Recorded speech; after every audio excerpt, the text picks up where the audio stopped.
नमस्कार सभी टीचर्स एवं स्टूडेंट्स का एक बार फिर स्वागत अपने यूट्यूब चैनल पर। और अपने जैसा कि पिछली कक्षा में जाना था कि गोलीय दर्पण से परावर्तन के नियमों के बारे में जाना था, अब इसी चैप्टर के अंदर अपना अगला टॉपिक है अवतल दर्पण से प्रतिबिंब का निर्माण। तो अवतल दर्पण से प्रतिबिंब का निर्माण किस प्रकार से होगा? बिंब की विभिन्न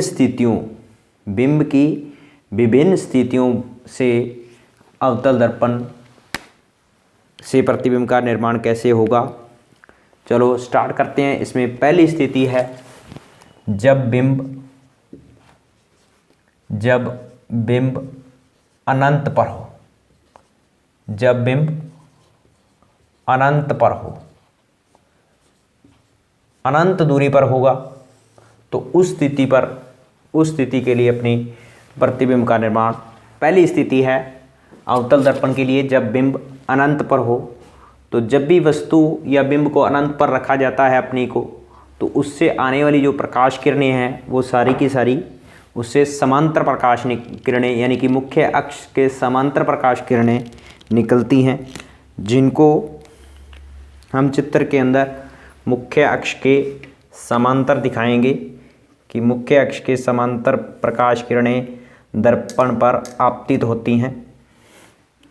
मुख्य अक्ष के समांतर प्रकाश किरणें आपतित होती हैं। तो अवतल दर्पण से प्रतिबिंब निर्माण के लिए हम दो प्रकाश किरणों का उपयोग करेंगे, यानी कि दो आपतित प्रकाश किरणों का प्रयोग करेंगे। उन आपतित प्रकाश किरणों से जो परावर्तित प्रकाश किरणें जहाँ मिलेंगी, जिस बिंदु पर मिलेंगी, वहीं पर अपना प्रतिबिंब का निर्माण होगा। देखो बच्चों, इसको ध्यान से बना लेना है। प्रकार और फुट्टे और पेंसिल की सहायता से जितना अच्छा चित्र बनेगा उतना ही आपकी स्थिति क्लियर होगी। कोई इसमें रट्टा मारने की ज़रूरत नहीं रहेगी। आपको एक बार बस चित्र बनाना सीखना है, अपने को डायग्राम बनाना सीखना है। प्रकार की सहायता से आप एक चाप लगाओगे, वृत्त का चाप लगाओगे, जहाँ पर आप प्रकार रखोगे वो आपके लिए बिंदु सी होगा। और सी और पी, यानी कि ये इसकी जो वृत्त की त्रिज्या है आपकी, ये आपका वक्रता त्रिज्या कहलाएगी। इसके दोनों के बीच की आधी दूरी, जैसा कि आप चित्र में देख रहे हो कि मैंने इसकी जो दूरी है वो 10 इंच ली है। 10 इंच ली है, लगभग 10 इंच ली है सी और पी के बीच की दूरी। यानी कि मैंने जो प्रकार खोला था अपना, वो पूरा 10 इंच का खोला था। ये जो मैंने प्रकार खोल के इस पर चाप लगाया है वो कितने का लगाया है? पूरे 10 इंच का खोल करके इस तरह से चाप लगाया हुआ है। अब इसमें दूसरा, इसमें एफ बिंदु जो है, जैसा कि आप पहले अपने जान चुके हैं, इसकी फोकस बिंदु क्या होगा? सी और एफ पी का आधा, यानी कि वक्रता त्रिज्या का आधा, वो इसका एफ हो जाएगा, यानी कि लगभग 5 इंच पर इसका एफ हो जाएगा। तो एफ बिंदु मेरा यहाँ पे हो जाएगा। अब मैं सिर्फ दो प्रकाश किरणों का उपयोग करूँगा, आपतित प्रकाश किरणों को। जैसा कि आप देख पा रहे हैं कि मैंने ब्लू पेन से प्रदर्शित किया है, और मैं परावर्तित प्रकाश किरणों को अलग कलर के पेन, यानी कि रेड पेन से प्रदर्शित करूंगा, ताकि आपको आपतित प्रकाश किरण और परावर्तित प्रकाश किरणों में अंतर भी पता चल जाए। तो पहला हमारा है जब बिंब अनंत पर हो। तो अनंत पर हो तो जितनी भी बिंब से प्रकाश किरणें आएंगी वो कैसी आएंगी? मुख्य अक्ष के समांतर आएंगी। जैसा कि अपने जानते हैं कि मुख्य अक्ष के समांतर आने वाली प्रकाश किरण कहाँ से होकर के गुजरती है? उसके दर्पण के फोकस बिंदु से होकर के गुजरती है। तो इसके लिए अपनी पहली जो प्रकाश किरण है, जो उसका मुख्य अक्ष के समांतर आई थी, वो कहाँ से होकर के अब एफ बिंदु से, थोड़ा ये ध्यान रखना है कि जैसे मेरा ये पेन है तो इसकी जो नोक है वो थोड़ी सी ज़्यादा मोटी है, तो आपकी पेंसिल जो है वो बिल्कुल बारीक हो तो उतना ही अच्छा इसमें से जो डायग्राम बनेगा, उसमें गलती होने की संभावना उतनी ही कम रहेगी। तो परावर्तित प्रकाश किरण कहाँ से होकर के गुजरेगी? F से। ये तीर का चिन्ह लगाना अपने को नहीं भूलना है। तीर का चिन्ह हर प्रकाश किरण के ऊपर लगाना है। तीर का चिन्ह हर प्रकाश किरण के ऊपर लगाना है, चाहे वो आपतित प्रकाश किरण है, चाहे वो परावर्तित प्रकाश किरण है। दूसरी आपतित प्रकाश किरण हम यहाँ से दिखाएंगे कि मुख्य अक्ष के समांतर आएगी, फोकस बिंदु से होकर के गुजरेगी। अब अपने को ध्यान रखना है ये बच्चों कि अपना जो चित्र, अपना जो प्रतिबिंब बनेगा, इनसे प्रतिबिंब जो बनेगा वो परावर्तित होती हुई प्रकाश किरणों से बनेगा। यहाँ पर परावर्तित होती हुई प्रकाश किरणें मिल रही हैं, तो दोनों रेड कलर की जो प्रकाश किरणें हैं कहाँ मिल रही है? F बिंदु पर मिल रही हैं। अपने किस बिंदु पर मिल रही है? F बिंदु पर मिल रही है, अपने F बिंदु पर मिल रही है, यानी कि फोकस पर मिल रही है। तो अपनी स्थिति भी क्लियर हो जाएगी, उसका बिंब का आकार भी क्लियर हो जाएगा, उसकी प्रकृति भी क्लियर हो जाएगी। एक ये ध्यान रखना है कि कभी भी आपतित प्रकाश किरणें, जैसे मैंने आपतित प्रकाश किरणों को दोनों को ब्लू कलर से दर्शाया है और दोनों परावर्तित प्रकाश किरणों को हमने किससे दर्शाया है? रेड कलर से दर्शाया है। इसीलिए आपको कंफ्यूज ना रहे कि कौन सी प्रकाश किरणों के मिलने से प्रतिबिंब का निर्माण होगा। तो ये अपने बार बार करेंगे तो इसको अभ्यास जितना करेंगे उतना ही ये क्लियर होता जाएगा। स्थिति कहाँ पर है? जैसा कि अपने देख पा रहे हैं, कहाँ पर अपने को क्लियर हो रहा है प्रतिबिंब की स्थिति? उसके F बिंदु पर, यानी कि मुख्य फोकस F पर प्रतिबिंब कहाँ बनेगा? मुख्य फोकस F पर बनेगा। दूसरा, प्रतिबिंब का आकार। तीन चीजें लिखेंगे। प्रतिबिंब का आकार, प्रतिबिंब का आकार कैसा है? प्रतिबिंब का आकार जैसा कि आप देख पा रहे हैं, बिंदु के आकार का। प्रतिबिंब बिल्कुल हमारा F बिंदु पर मिलेगा जहाँ पर अपनी दोनों पर प्रकाश किरणें मिल रही हैं, तो प्रतिबिंब बिंदु के आकार का। तीसरी जो अपनी स्थिति है, तीसरा जो अपनी प्रतिबिंब की बात करनी है, इसमें प्रतिबिंब की प्रकृति। प्रतिबिंब की प्रकृति, तो प्रतिबिंब की जो प्रकृति होगी, जो F बिंदु पर बनेगा अपना, वो होगा वास्तविक व उल्टा। कैसा होगा प्रतिबिंब? वास्तविक व उल्टा। वास्तविक व उल्टा। प्रतिबिंब वास्तविक कैसे है? क्योंकि इस प्रतिबिंब को हम पर्दे पर प्राप्त कर सकते हैं, इसलिए ये प्रतिबिंब क्या है? वास्तविक है। और उल्टा अपने को दिखाई देगा ये प्रतिबिंब बिल्कुल। अपने इसको इस क्लास के बाद में अपने इसको करके देखेंगे बाकायदा कि कैसे आपको प्रतिबिंब उल्टा दिखाई देता है, चूँकि है। अब हाँ जी, दूसरी स्थिति है अपनी, जब बिंब C से परे हो। पहले जो अपना बिंब था वो अनंत पर था पहली स्थिति के लिए। अब अपने बिंब को उठा करके कहाँ ले आए हैं? C से परे, यानी कि C बिंदु से दूर है, C पर नहीं है, C से दूर है। तो C से परे जब अपने बिंब को रखते हैं तो बिंब अपने बिंब को इस तरह से दर्शाते हैं कि बिंब का ये जो तीर है वो बिंब की सिर को दर्शा रहा है, और इस तरह से ये आधार भाग है, ये बिंब का ऊपरी भाग है और ये इसका बिंब का नीचे वाला भाग है। तो इससे अपने जो प्रकाश किरणें हैं वो दो आपतित प्रकाश किरणें निकालेंगे। आपतित प्रकाश किरणों को जैसे अपने पहले भी चर्चा कर चुके हैं कि नीले रंग की ब्लू कलर की पेन से अपने दर्शाया गया है। तो आपतित प्रकाश किरणें निकलेंगी, दो आपतित प्रकाश किरणें निकलेंगी, जिससे परावर्तन होने के पश्चात निकलने वाली जो परावर्तित प्रकाश किरणें हैं वो जहाँ पर मिलेंगी, दोनों प्रकाश किरणें जहाँ पर मिलेंगी वहीं पर अपने प्रतिबिंब का निर्माण होगा।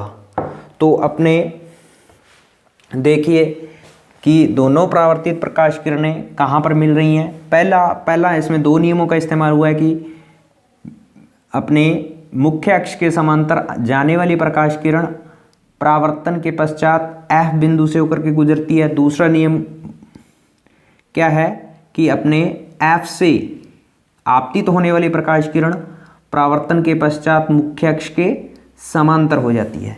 तो अब इन दो नियमों का इस्तेमाल करके अपने इसको जहाँ पर अपनी परावर्तित प्रकाश किरणें मिल रही हैं वहाँ पर अपना प्रतिबिंब का निर्माण हो जाएगा। तो प्रतिबिंब का निर्माण हो जाएगा। चूँकि प्रतिबिंब उल्टा बनता है, इसमें बाकायदा हम अपने प्रयोग द्वारा भी इसको सिद्ध करेंगे। तो ये इसीलिए इसका सिर जो है वो अपने नीचे की ओर दर्शाया गया है। तो इसमें इसी प्रकार से इसमें तीन स्थिति वही तीन चीज़ें। प्रतिबिंब की स्थिति क्या हो जाएगी? सर्वप्रथम प्रतिबिंब की स्थिति कहाँ पर है, प्रतिबिंब कहाँ पर बन रहा है, वो अपने को रट्टा नहीं मारना है बिल्कुल। इसमें चित्र बनाते समय जैसे ही डायग्राम अपना बनेगा उसी के हिसाब से कहाँ बन रहा है, सी व एफ के बीच। तो सी व एफ के बीच कहीं पर भी बन सकता है, यहाँ पर बन सकता है, यहाँ पर बन सकता है, यहाँ पर बन सकता है। तो सी व एफ के मध्य प्रतिबिंब की स्थिति। दूसरा है प्रतिबिंब का आकार। वैसे भी देख सकते हो आप, वैसे भी अपने इसको देख सकते हैं। तो प्रतिबिंब का आकार क्या होगा? वस्तु से छोटा, बिंब से छोटा, बिंब से छोटा, बिंब से छोटा। ठीक है। प्रतिबिंब की प्रकृति वही होगी, वास्तविक व उल्टा बनेगा। ध्यान ये रखना है इसमें, कहीं बच्चे यहाँ कन्फ्यूज हो जाते हैं कि अपने जो दूसरी प्रकाश किरण ली है वो अपने F से गुजारी है और उधर से परावर्तित प्रकाश किरण भी F पर बन रही है, तो अपने कहेंगे कि यहाँ पर प्रतिबिंब यहाँ नहीं बनेगा। प्रतिबिंब दोनों परावर्तित प्रकाश किरणें, मैं बार बार कह रहे हैं अपने, दोनों परावर्तित प्रकाश किरणें जहाँ पर मिलेंगी वहीं पर प्रतिबिंब का निर्माण होगा। तो दोनों परावर्तित प्रकाश किरणें अपनी कहाँ से मिल रही हैं? वो C और F के बीच में यहाँ पर मिल रही हैं, नीचे मिल रही हैं। तो इसीलिए परावर्तित होती हुई प्रकाश किरणों को अपने को ध्यान में रखना है, न कि कहीं और बीच में कहीं प्रकाश किरणें मिल रही हैं तो उसको नहीं ध्यान में रखना है। अपनी तीसरी जो स्थिति है, जब बिंब C पर हो, हम धीरे धीरे क्या कर रहे हैं, बिंब को दर्पण के नज़दीक लेके आ रहे हैं और वैसे वैसे आपका प्रतिबिंब पीछे हटता जाएगा, वो आप इसमें आगे अपने देखेंगे। तीसरी जो स्थिति है अपनी, जब बिंब C पर हो, जब बिंब C पर हो, जब अपना बिंब C पर होगा तो उसके लिए अपने जो क्या है कि प्रतिबिंब का निर्माण के लिए उसी प्रकार से दो रेखाएं निकालेंगे इस बिंब से, एक मुख्य अक्ष के समांतर परावर्तन के पश्चात उसी प्रकार से F बिंदु से होकर के गुजरेगी, दूसरी वही अपने F से होकर के आपतित होगी दर्पण के ऊपर, तो वो परावर्तन के पश्चात मुख्य अक्ष के समांतर हो जाएगी। तो जहाँ पर दोनों अपनी परावर्तित होती हुई प्रकाश किरणें मिल रही हैं वहीं पर अपना प्रतिबिंब का निर्माण होगा। तो ये लगभग अपना C पर ही निर्माण होगा। दोनों प्रकाश किरणें कहाँ मिल रही हैं? C के ऊपर मिल रही हैं और प्रतिबिंब यहीं पर बनेगा। तो प्रतिबिंब की स्थिति इसमें उसी प्रकार से तीनों अपने बात करेंगे। प्रतिबिंब की स्थिति, आकार और प्रकृति का। प्रतिबिंब की स्थिति, प्रतिबिंब C पर बनेगा, C बिंदु पर बनेगा। अपना बिंब भी C पर है और प्रतिबिंब भी कहाँ पर बनेगा? C पर ही बनेगा। प्रतिबिंब का आकार, प्रतिबिंब का आकार, इसको चाहे आप फुट्टे की सहायता से इसकी माप कर सकते हैं, इसको माप सकते हैं फुट्टे की सहायता से। तो ये बिल्कुल अपने बिंब के बराबर, यानी कि वस्तु के बराबर या बिंब के आकार का, या बिंब के आकार के बराबर, बिल्कुल उतना ही बनेगा। तीसरा, प्रतिबिंब की प्रकृति वो उसी प्रकार से वास्तविक बनेगा, इसको पर्दे पर प्राप्त किया जा सकता है, और ये उल्टा बनेगा। इसका सिर अगर ऊपर की तरफ है तो इसका सिर नीचे की तरफ होगा। तीसरी, इसी क्रम के अंदर अपनी चौथी जो स्थिति है, अब हमने लगातार बिंब को आगे की ओर लेके आ रहे हैं, तो चौथी स्थिति आप भी अंदाजा लगाइए कौन सी होगी, सी। जब हम बिंब को सी व एफ के बीच में रखेंगे तो हाँ जी, चौथी स्थिति अपनी जब बिंब सी व एफ के मध्य हो। हम लगातार बिंब को दर्पण की तरफ लेके जा रहे हैं, यानी कि दर्पण और बिंब की बीच की दूरी जो है वो लगातार कम कर रहे हैं। तो चौथी स्थिति अपनी जब बिंब सी व एफ के मध्य स्थित हो, तो उसी प्रकार से अपने बिंब के में से दो आपतित प्रकाश किरणें दर्पण के ऊपर आपतित करवाएंगी। तो परावर्तित प्रकाश किरणें जहाँ पर मिलेंगी वहीं पर अपना प्रतिबिंब का निर्माण होगा। तो पहली प्रकाश किरण वही मुख्य अक्ष के समांतर जाने वाली प्रकाश किरण परावर्तन के पश्चात एफ से होकर के गुजरेगी। दूसरी प्रकाश किरण अगर अपने एफ से लेकर के जाएंगी, एफ से आपतित होगी दर्पण के ऊपर, तो वो परावर्तन के पश्चात अपनी मुख्य अक्ष के समांतर हो जाएगी। अब जो अपने दर्पण बिंब की ऊंचाई जो है वो अपने मुख्य अक्ष से ही नापते हैं, और इसी प्रकार से अपनी जो प्रतिबिंब जो बनेगा वो अपना इस जगह बनेगा, इसलिए अपने मुख्य अक्ष को थोड़ा इस तरफ बढ़ा देते हैं।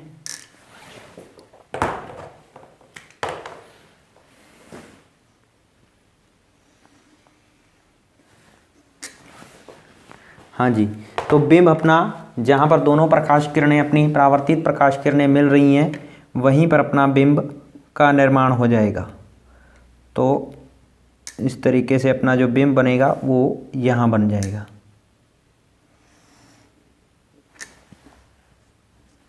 हाँ जी, तो इसमें प्रतिबिंब की स्थिति, अपना बिंब जो बनेगा वो परावर्तित होती हुई प्रकाश किरणों को जहाँ पर मिलेंगी वहीं पर अपना प्रतिबिंब बन जाएगा। और अपनी वही तीन स्थितियाँ, इसमें तीन अपने प्रतिबिंब के गुण, प्रतिबिंब की स्थिति सी से परे, प्रतिबिंब की स्थिति जैसा आप देख पा रहे हैं सी से दूर बन रहा है, तो अपने क्या लिखेंगे, सी से परे। दूसरा, प्रतिबिंब का आकार, प्रतिबिंब का आकार जैसा आप देख पा रहे हैं बिंब की तुलना में बड़ा बन रहा है, तो अपने क्या लिखेंगे, बिंब से बड़ा, वस्तु से बड़ा या बिंब से बड़ा। चौथा अपना है प्रतिबिंब, तीसरा है अपना प्रतिबिंब की प्रकृति। तो प्रतिबिंब की प्रकृति वास्तविक और उल्टा ही बनेगा, ये अपने पर्दे पर इस प्रतिबिंब को प्राप्त कर सकते हैं। अब इसी प्रकार से इसी क्रम में अपना अगली स्थिति जो है वो उसको अपने डिस्कस करेंगे कि जब बिंब, पांचवी जो स्थिति है, जब बिंब कहाँ पर हो, एफ पर हो, जब बिंब एफ पर हो, एफ पर हो। हाँ जी, अवतल दर्पण के लिए प्रतिबिंब निर्माण के लिए पांचवी स्थिति है जब अपना बिंब एफ पर हो। जब अपने बिंब को उठा करके कहाँ पर ले आए, एफ पर ले आए हैं, तो एफ से निकलने वाली प्रकाश किरणें उसी प्रकार से दो प्रकाश किरणें अपने लेंगे। पहली प्रकाश किरण मुख्य अक्ष के समांतर जाएगी, तो वो परावर्तन के पश्चात कहाँ से होकर के गुजरेगी, एफ बिंदु से ही गुजरेगी। दूसरी प्रकाश किरण अपने एफ वाली नहीं ली है, अपने पी बिंदु पर आपतित करवाई है। तो अपने ये नियम पढ़ा था गोलीय दर्पण से परावर्तन के नियम के अंदर के पी बिंदु पर जिस कोण पर आपतित होती है तो उसी कोण से प्रकाश किरण जो है वो परावर्तित हो जाती है। तो उसी के हिसाब से अपने पी बिंदु पर आपतित करवाई तो उसी कोण से परावर्तित होगी। तो ये दोनों प्रकाश किरणें, परावर्तित प्रकाश किरणें अपने को अनंत पर मिलेंगी। कहाँ पर मिलेंगी, अनंत पर मिलेंगी। तो इसीलिए जो अपना जो प्रतिबिंब बनेगा वो किस बिंदु पर, प्रतिबिंब की स्थिति कहाँ पर हो जाएगी, अनंत पर। प्रतिबिंब बनेगा अपना कहाँ पर, अनंत पर बनेगा। तो प्रतिबिंब की स्थिति अनंत पर, अनंत पर। अब प्रतिबिंब का आकार, जब बिंब जो है, प्रतिबिंब जो है वो अनंत पर बनेगा तो उसकी जो है अपनी मुख्य अक्ष से ऊंचाई बहुत ज़्यादा होगी। इसीलिए जो प्रतिबिंब का जो आकार बनेगा वो बहुत बड़ा बनेगा, बिंब से बहुत बड़ा बनेगा, बिंब से बहुत बड़ा। बनेगा। और प्रतिबिंब की प्रकृति वास्तविक और उल्टा होगा, इसको अपने पर्दे पर प्राप्त किया जा सकता है। इसी क्रम के अंदर अपनी छठी स्थिति है जब जो अपना बिंब है वो बिंब F व P के मध्य स्थित हो। अपने छठी स्थिति है जब बिंब F व P के मध्य, यानी कि फोकस बिंदु और दर्पण के ध्रुव P के मध्य स्थित हो। तो इस स्थिति के लिए भी उसी प्रकार से अपने बिंब को F और P के मध्य रख देते हैं और उसके बाद अपने इसमें देखते हैं कि प्रतिबिंब का निर्माण किस प्रकार होता है। तो प्रतिबिंब के निर्माण के लिए वही अपने दो उसमें से आपतित प्रकाश किरणें लेके जाएंगे और उसी से अपने परावर्तित प्रकाश किरणों को अपने देखेंगे। तो पहली प्रकाश किरण हुई मुख्य अक्ष के समांतर प्रकाश किरण, परावर्तन के पश्चात उसके फोकस बिंदु F से होकर के गुजरती है। दूसरी प्रकाश किरण अपने P बिंदु पर आपतित करवाते हैं किसी कोण पर, तो उसी कोण से वो परावर्तित हो जाती है। तो इस समय के अपने देख रहे हैं कि दोनों परावर्तित प्रकाश किरणों के मध्य की दूरी जो है वो हमेशा बढ़ रही है, तो ये आगे तो कहीं भी मिलेगी नहीं। तो इनको अपने जब पीछे की ओर बढ़ाते हैं तो ये अपना दर्पण के पीछे की ओर आपस में मिल जाती हैं। तो इसीलिए हमारा जो प्रतिबिंब बनेगा वो कहाँ पर बनेगा, दर्पण के पीछे, दर्पण के पीछे बनेगा। बहुत ही इम्पोर्टेंट है ये बच्चों, बहुत बार एग्जाम के अंदर इसी को पूछा जाता है। तो दर्पण हमारा जो प्रतिबिंब बनेगा वो कहाँ पर बनेगा, दर्पण के पीछे बनेगा। तो प्रतिबिंब की स्थिति कहाँ आ जाएगी, दर्पण के पीछे, दर्पण के पीछे कहीं पर भी बन सकता है, दर्पण के पीछे बनेगा। दूसरा नंबर बात, प्रतिबिंब का आकार, प्रतिबिंब का आकार देखिए बिंब से क्या है, बड़ा है, तो प्रतिबिंब बिंब से बड़ा बनेगा, बिंब से बड़ा बनेगा। तीसरी बात, प्रतिबिंब की प्रकृति, प्रतिबिंब की प्रकृति, चूंकि ये वाला जो प्रतिबिंब है इसको अपने पर्दे पर नहीं प्राप्त कर सकते, इसलिए ये आभासी बनेगा। और दूसरा, ये एक अलग चीज़ है, इसका सिर भी ऊपर की तरफ है, बिंब का भी, और आप देख पा रहे हैं कि इसकी प्रतिबिंब का सिर भी अपने क्या है, ऊपर की ओर है। तो इसीलिए क्या है कि प्रतिबिंब की जो प्रकृति होगी वो क्या होगा, आभासी व सीधा, आभासी व सीधा। इस प्रकार से अपने इन 6 स्थितियों के बारे में अपने आज इसके बारे में अध्ययन किया है। ये सबसे अलग केस है क्योंकि इसमें जो अपना जो है वो प्रतिबिंब है वो आभासी और सीधा बना है। बाकी सभी में पांचों में क्या है, वास्तविक और उल्टा बनता है। और इसी में ही प्रतिबिंब जो है वो दर्पण के पीछे बना है, बाकी सभी में दर्पण के आगे की ओर ही बना है।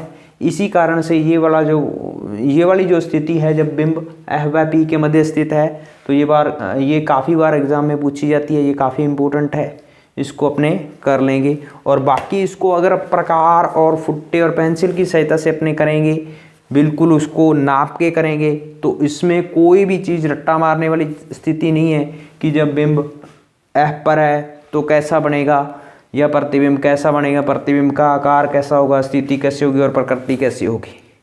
तो इसको अपने बाकायदा प्रयोग द्वारा भी आगे देखेंगे। Thank you.